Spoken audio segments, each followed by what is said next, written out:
Is the HBO Harry Potter series doomed to fail? Hello there, and welcome. HBO's Harry Potter series is set to debut sometime in 2026, and with it, the crushing weight of expectations. Harry Potter is an IP that has invaded the mind of pop culture, cemented and launched the careers of movie stars, and holds a special place in the hearts of millennials. And I honestly believe that this series is going to struggle.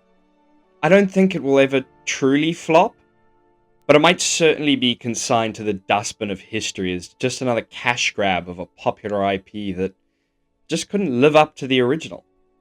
So, today, I want to talk about my biggest fears with the new series, the biggest hurdles it'll need to overcome, and why the author may be presenting something of a problem to the new series before it's even begun. Before discussing the new series, I think it's important to take a step back and examine why the movies hold such a special place in fans' hearts to this day. And I think that the greatest strength that the movies had going for them was timing. See, the movies started coming out right as the novels were really gaining in popularity. Don't get me wrong, the books were popular before the movies, but the movies really brought that popularity to new heights. Anyone who's read the books was eagerly anticipating the release of the movies, and anyone who hadn't read the books invariably ended up watching the movies. This led to something of a compounding effect, as the more people who watched the movies ended up reading the books and anticipating the next installment of both. And those who had already read the books eagerly awaited the opportunity to see their favorite moments brought to life on the big screen. The movies and books were so intertwined that the movies were actually able to get away with cutting plots from the books and then bringing them back into prominence in later films, because almost everyone who was watching the films had read the books. This whole phenomenon launched 1,000 attempts to duplicate this feat, with all manner of young adult novels, and like it or not, Twilight and the Hunger Games were probably the only successful attempts. And that's without even discussing the execution of these movies, with visionary directors helming many of the movies and an adherence to the source material, for the most part, that further helped elevate the movies and even made certain parts of the books better by association. The movies also featured the greatest actors and actresses Britain had to offer in key roles that all helped to shape Daniel Radcliffe, Rupert Grint, Emma Watson, and so many others into the stars they are today. The movies also gave the Harry Potter series distinct sounds, as John Williams captured the magic of the series into iconic and breathtaking symphonies, while each movie contributed to the iconography of Hogwarts and its surrounding world in their own unique way. The movies are a formative piece of so many childhoods, mine included, precisely because they became inseparable from their source material. No matter how many fans may gripe about, a certain portrayal or plot lines that were left behind. If you want to see how the series is going to struggle, look no further than the 20th anniversary special of the cast getting together for the first time since the movies, and just how beloved that special has already become. Or even to the baking show launched with actors from the film franchise judging the contestants' recreations from the book and movie series. The books and films haven't left the cultural zeitgeist, not even a little. The series faces the unenviable task of recasting roles that defined careers, either their illustrious beginnings or their final turns. Who but Alan Rickman could play Snape? What would Draco Malfoy be without Tom Felton's charm? And so the very first hurdle the series faces, one that comes in many different shapes and sizes. Do you bring some of the old cast members back for one last stroll down a nostalgic memory lane? Or do you refuse to acknowledge the people whose very careers were made by the first rendition? It's a lose-lose situation. If you bring back the old cast members in new roles, you run the risk of just overshadowing the new actors who, in fans' minds, can't quite live up to the old magic. And if you don't bring back some of the old cast, you risk alienating fans who have helped keep this franchise afloat. In a similar vein, do you compose new music for the series? I mean, out of the composers of today, who can match John Williams' sweeping scores? And even if they can, who would want to? How do you top the iconic nature of a song like Hedwig's theme? And the props that Warner Brothers and HBO still make money off of to this day?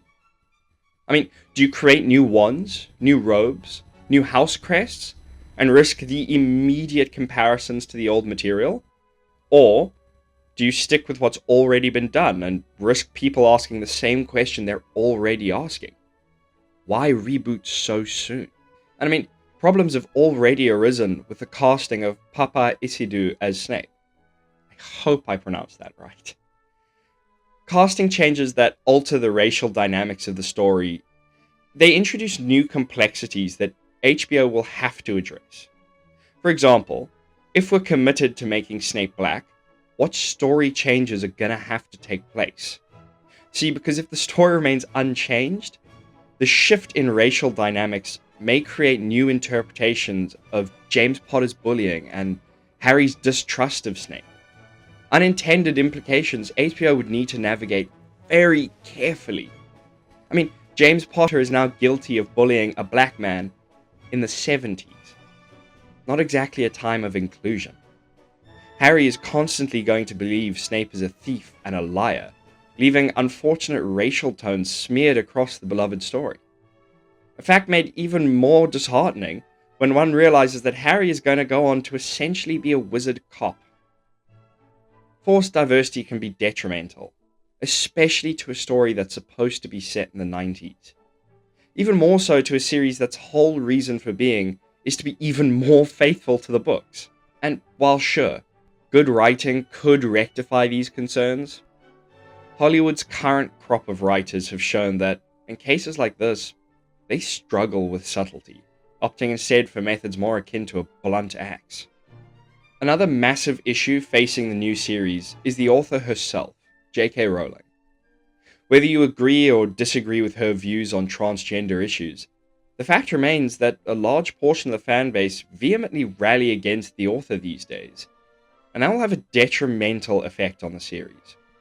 Fans have already attempted to boycott the Fantastic Beasts movies and the Hogwarts Legacy game, and Rowling is heavily involved in the new series. There's also the issues she has with the main trio from the movies over their opposition to her views on transgender rights, and so any involvement by the three of them seems incredibly unlikely.